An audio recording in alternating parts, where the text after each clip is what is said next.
Date of the book of Hebrews.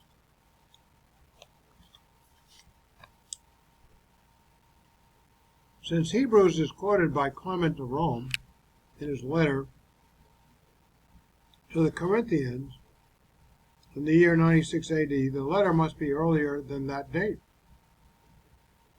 We also know that Timothy is still alive at the time of the writing, but since he was a young man when Paul first took him as his companion in 49 AD, Acts 16, 1-3, he may have lived to the end of the first century or even beyond. The readers have been converted by personal disciples of the Lord, and considerable time has elapsed since their conversion. They have had time for development and growth. Some of their leaders are already dead. We also know that they have endured one persecution, which is probably the one by Nero, Neronian persecution of 64 AD, and are apparently facing another one, according to 1036. Since the author dwells on the fact that the old system of the priesthood and sacrifice was destined to be superseded by a greater and more perfect priesthood and sacrifice, it would seem strange that he does not mention the fall of Jerusalem, which took place in the year 70 AD.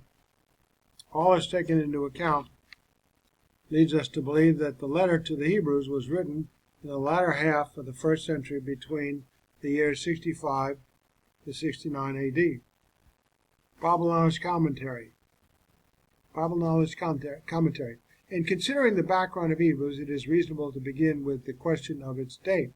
This can be fixed within fairly good limits. The epistle can hardly be later than about AD 95, since it was known to Clement of Rome and quoted by him in 1 Clement. In addition, it can scarcely be dated after AD 70, since there is no reference to the destruction of the Jewish temple in Jerusalem.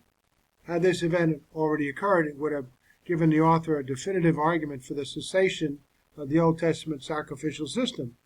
Instead, he seems to regard this system as still in operation. So there is no need to regard Hebrews 2:3 as a reference to second-generation Christians, and the epistle was obviously written during the lifetime of Timothy, whom the author knew, 13:23. If the author is not Paul, and on the whole it seems likely he is not, we have a following discussion on the authorship, then 13:23 may suggest he had already died. Otherwise, Timothy might have been expected to join Paul in his release from prison. On balance, a date somewhere around AD 68 or 69 seems most likely. Authorship. Introduction. The letter does not name its author, and there's no consistent tradition in the early church concerning its authorship. In the East, the letter was regarded either as directly written by Paul or in some sense owing its origin to Paul. The Western Church did not attribute the letter to Paul. Tertullian of Carthage, an early church father, assigned it to Barnabas, while in Rome and elsewhere the letter was anonymous. The fact that the author counts himself and his readers among those who received the word of salvation secondhand, compared to those who had heard the Lord, is conclusive evidence that the author is not Paul. Paul appeals repeatedly to the fact that he has seen the Lord and had received the gospel directly from him. 1 Corinthians 9:1, 1 Corinthians 15:8, Galatians 1:11-12. The general character of the theology of the letter and the author's acquaintance with Paul's companion Timothy point to someone who moved in the circle of Paul's friends and co-workers.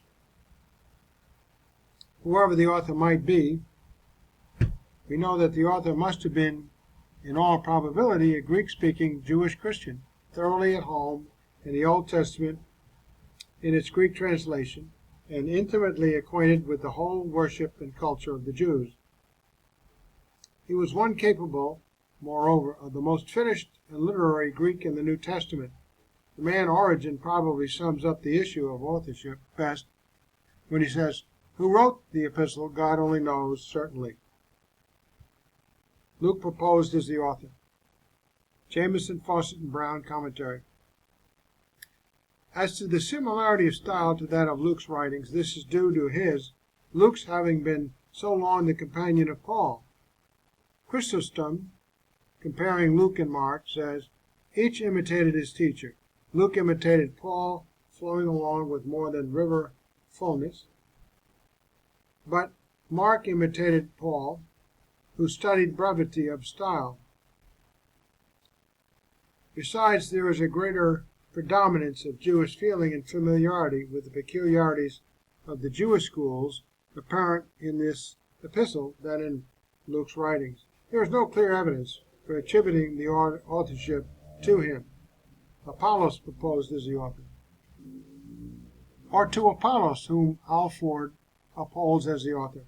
The grounds alleged for this view are its supposed Alexandrian phraseology and modes of thought, but these are such as any Palestinian Jew might have used, and Paul, from his Hebreo-Hellenistic education at Jerusalem and Tarsus, would be familiar with Philo's modes of thought, which are not, as some think, necessarily all derived from his Alexandrian, but also from his Jewish education. It would be unlikely that the Alexandrian Church would have so undoubtedly asserted the Pauline authorship if Apollos, their own countryman, had really been the author. The eloquence of its style and rhetoric are characteristic of Apollos at Corinth, whereas Paul there spoke in words unadorned by man's wisdom, are doubtless designedly adapted to the minds of those whom Paul in this epistle addresses. Now we have Paul proposed as the author. The fact that the author counts himself as his readers, among those who have received the word of salvation second-hand, compared to those who had heard the word of the Lord, is conclusive evidence that the author is not Paul. Paul appeals repeatedly to the fact that he has seen the Lord and had received the gospel directly from him. 1 Corinthians 9:1, 15:8, Galatians 1:11-12. Jamieson, Fawcett, and Brown commentary. The eloquence of its style and rhetoric, a characteristic of Apollos at Corinth, whereas Paul there spoke in words unadorned by man's wisdom, are doubtless designedly adapted to the minds of those whom Paul in this epistle addresses. To the Greek Corinthians, who were in danger of idolizing human eloquence and wisdom, he writes in an unadorned style, in order to fix their attention more wholly on the gospel itself. But the Hebrews were in no such danger, and his Hebreo-Grecian education would enable him to write in a style attractive to the Hebrews at Alexandria, where Greek philosophy had been blended with Judaism. The Septuagint translation, framed at Alexandria, had formed a connecting link between the latter and the former, and it is remarkable that all of the quotations from the Old Testament, excepting two, Hebrews 10:30 and 13:5, are taken from the Septuagint, but the fact that the peculiarities of the Septuagint are interwoven into the argument proves that the Greek epistle is an original, not a translation. Had the original been Hebrew, the quotations would have been from the Old Testament, Hebrew Old Testament. The same conclusion follows from the plays on similarly sounding words in the Greek and alliterations and rhythmically constructed periods. Calvin observes, if the epistle had been written in Hebrew, Hebrews 9:15-17, would lose all its point, which consists in the play upon the double meaning of the Greek diathesis, a covenant or a testament, whereas the Hebrew means only covenant. Internal evidence favors the Pauline authorship, thus the topic so fully handled in this epistle that Christianity is superior to Judaism, inasmuch as the reality exceeds the type, which gives place to it, is a favorite one with Paul. wherein the allegorical mode of interpretation appears in its divinely sanctioned application, a mode pushed to an unwarrantable excess in the Alexandrian school. So the divine Son appears in Hebrews 1:3 and, as in other epistles of Paul, as the image or manifestation of the deity. His lowering of himself for man's sake, similarly compare Hebrews 2:9 and 2 Corinthians 8:9 and so on. Also his final exaltation appears, compare Hebrews 2:8 and etc. The word mediator is peculiar to Paul alone. Compare Hebrews 8:6 with Galatians 3:19 and 20. Christ's death is represented as the sacrifice for sin, prefigured by the Jewish sacrifices. Compare Romans 3:22 and 26 and so on. The phrase God of peace is peculiar to Paul. And compare these passages. Also, compare Hebrews 2:4, 1 Corinthians 12:4. Justification or righteousness by faith appears in Hebrews 11:7 and 10:38, as in these other passages. The word of God is the sword of the Spirit. We compare Hebrews 4:12 with Ephesians 6:17. Inexperienced Christians are children needing milk, that is, instruction in the elements, whereas riper Christians, as full-grown men, require strong meat. Compare Hebrews 5:12, 13, 6:1, and so on, with the other passages in Paul. Salvation is represented as a boldness of access to God by Christ. Afflictions are a fight, Hebrews 10:32, compare other passages from Paul. The Christian life is a race, compare 1 Corinthians 9:24 and Philippians 3:12 to 14. This Jewish ritual is a sacrifice. Compare subject to bondage.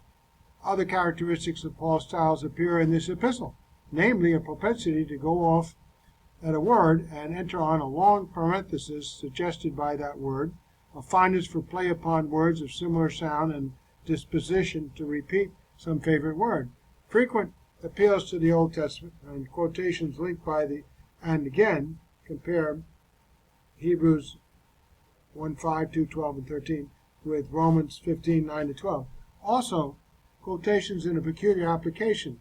Compare Hebrews 2:8 with 1 Corinthians 15:27 and Ephesians 1:22. Also, the same passage quoted in a form not agreeing with the Septuagint, and with the addition, saith the Lord, not found in the Hebrew, in Hebrews 10:30 and Romans 12:10. So the supposed Alexandrian, which are rather Philon-like characteristics of the epistles, are probably due to the fact that the Hebrews were generally then imbued with the Alexandrian modes of thought of Philo and Paul, without coloring or altering Greek gospel truth to the Jews, became in style as a Jew, that he might win the Jews. This will account for its being recognized as Paul's epistle in the Alexandrian and Jerusalem churches, unanimously, to the Hebrews of whom probably it was addressed. Not one Greek father ascribes the epistle to any but Paul, whereas in the Western and Latin churches, which it did not reach for some time, it was for long doubted, owing to its anonymous form and generally less distinctively Pauline style. Their reason for not accepting it as Paul's, or indeed as canonical, for the first 3 centuries was negative, insufficient evidence for it, not positive evidence against it. The positive evidence is generally for its Pauline thought. In the Latin churches, owing to their distance from the churches to whom belonged the Hebrews addressed, there was no generally received tradition on the subject. The epistle was in fact but little known at all, whereas whence we find it is not mentioned at all in the canon of Muratori, when at last, in the 4th century, the Latins found that it was received as Pauline and canonical on good grounds in the Greek churches. They universally acknowledged it as such. The personal notices all favor its Pauline authorship, namely, it's his intention to visit those addressed shortly before with Timothy, styled our brother, as his being then in prison. His formerly having been in prison in Palestine,